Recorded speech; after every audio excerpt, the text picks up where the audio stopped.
Survey చేశామని గొప్పగా చెప్పుకోవాలా? చేసిన సర్వే తప్పుల తడక అని అంగీకరించాలా? అసలు ఏంటి 2014, 2025 మాట్లాడుకుంటే ఇంత వ్యత్యాసాలేంటి? ఓసీ కేటగిరీకి సంబంధించి మైనారిటీ అలాగే ఎస్సీ, ఎస్టీ ఈ ప్రాతిపదికన చూస్తే చాలా వ్యత్యాసం కనిపిస్తోంది కులగణనకు సంబంధించి. మీరు చాలా సుదీర్ఘంగా తెలంగాణ రాజకీయాల్ని అబ్జర్వ్ చేశారు and you work for that. మీకేమనిపిస్తోంది ఇది చూస్తే? సమగ్ర కుటుంబ సర్వే అనేది ఏదైతే 2014లో జరిగిందో అది 100% కరెక్ట్గా జరిగింది. ఎట్లా అంటే ఒక కర్ఫ్యూ వాతావరణాన్ని క్రియేట్ చేశారు. ఆ రోజు ఊర్లలో బస్సులు అవన్నీ కూడా ఆ రోజు బంద్ చేసి స్టాఫ్ను పెద్ద మొత్తంలో రిక్రూట్ చేసి ప్రతి ఊర్లో ప్రతి ఇంటికి ఒకటే రోజులో పోయి సర్వే చేయాలని చెప్పారు. ఆ రాత్రి 12 అయినా 1 గంట అయినా తెల్లవారైనా కూడా ఆ సర్వే చేయకుండా వెనక్కి రావద్దని చెప్పేసి. సో ఎక్కడెక్కడ ఉన్న వాళ్ళు, అమెరికాలో ఉన్న వాళ్ళు, దుబాయ్లో ఉన్న వాళ్ళు కూడా వాళ్ళ గ్రామాలలోకి వచ్చి ముందే అనౌన్స్ చేశారు కాబట్టి వాళ్ళ గ్రామాల్లోకి వచ్చి ఆ సర్వేలో పాల్గొన్నారు. అది చాలా వరకు ఏంటంటే పకడ్బందీగా జరిగింది. అది ఒక్క రోజులోనే కంప్లీట్ చేశారు. ఇతను 50 రోజుల సమయం ఇచ్చాడు. ఒక 1 year దానికి ఏర్పాట్లు చేశారు. అంటే ఫిబ్రవరి 4th ఫిబ్రవరి 2024 నాడు మొదలైతే 2025 4th ఫిబ్రవరి దాకా దాదాపుగా ఒక 10 నెలలు దాని మీద ఎక్సర్సైజ్ జరిగింది. ఈ 10 నెలల ఎక్సర్సైజ్ తర్వాత నేను వాస్తవాలు చెప్తున్నా, అవి ఒకవేళ నిజాయితీ వాళ్ళకు ఉన్నట్టయితే నేను చెప్పే వాస్తవాలను అంగీకరించాలి.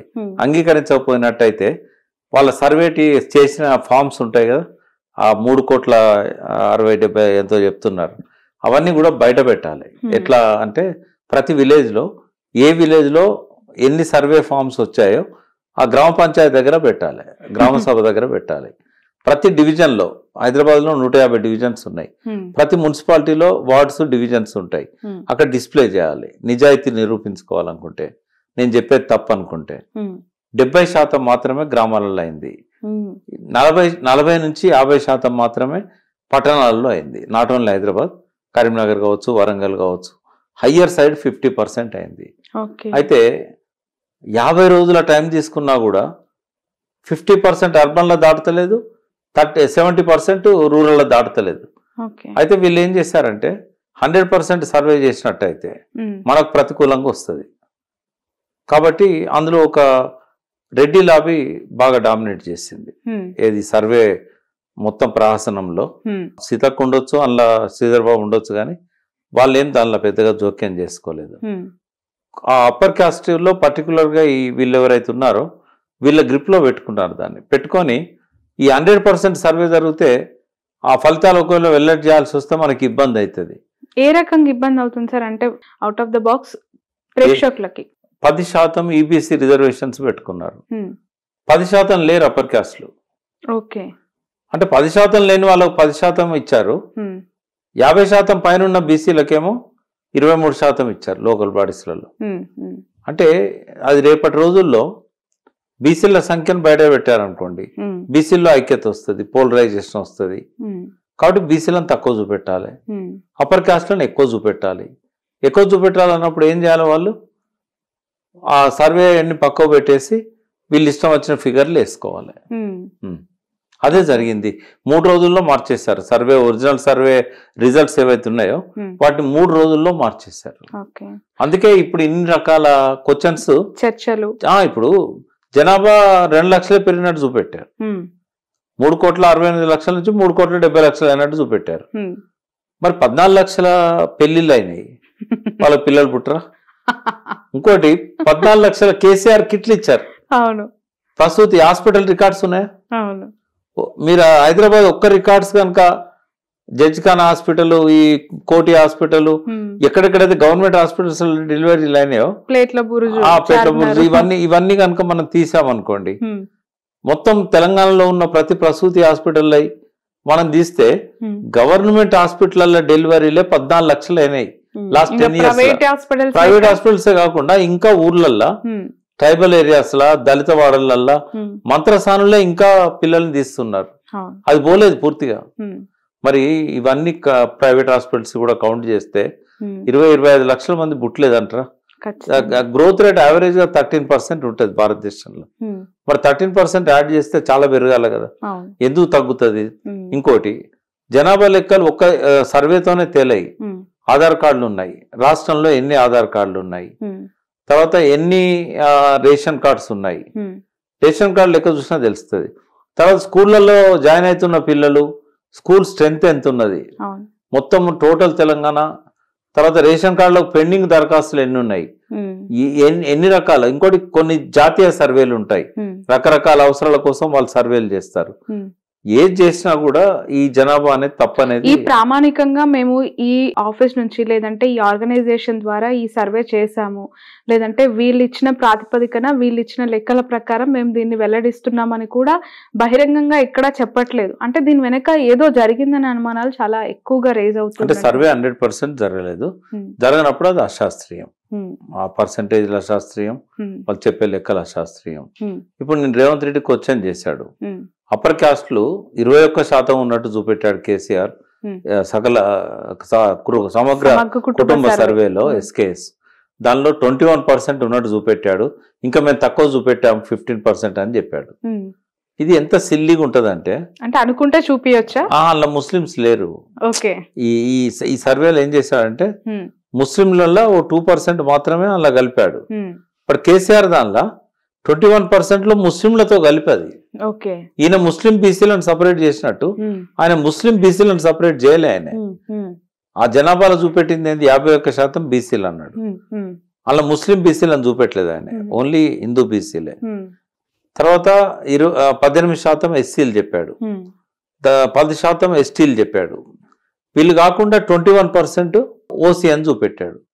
జనరల్ గా ముస్లిమ్స్ అంటే ఓసీల కింద వస్తారు, అల్ల మళ్ళీ బీసీలని సపరేట్ చేసి చూపెట్టాడు. బట్ 21% లో ముస్లింల 12% ఉన్నదని అనుకుంటే 9% కూడా ఉండదు ఓసీలది. తర్వాత నేను ఇప్పుడు రివీల్ చేస్తాను, కేసీఆర్ గారు స్వయంగా నాతో నుండి ఇంకా కొంతమంది మా ఆనాటి పార్టీ సీనియర్ లీడర్స్ కాదు, సానుభూతి పర్లు అనేది జర్నలిస్టులు, తర్వాత కొంత కవులు, వాళ్ళని కూర్చోబెట్టుకొని లెక్కలు చెప్పి ఉత్తమ్ కుమార్ రెడ్డి వెలుమ కమ్యూనిటీని 0.5 కావాలి అన్నాడు, 0.5 కూడా లేదు వాళ్ళ జనాభా అన్నాడు. మాది 0.5 కాదు 0.4 ఉన్నారు అన్నాడు ఆయన. తర్వాత రెడ్లది మమ్మల్ని 0.5 కావాలి అన్నాడు కదా, వాళ్ళు ఎంత ఉన్నారట, వాళ్ళు ఉన్నది 2.4 అన్నాడు ఆయన. ఏది ఈ ఎస్కేఎస్ లో సమగ్ర కుటుంబ సర్వేలో రెడ్లది 2.4.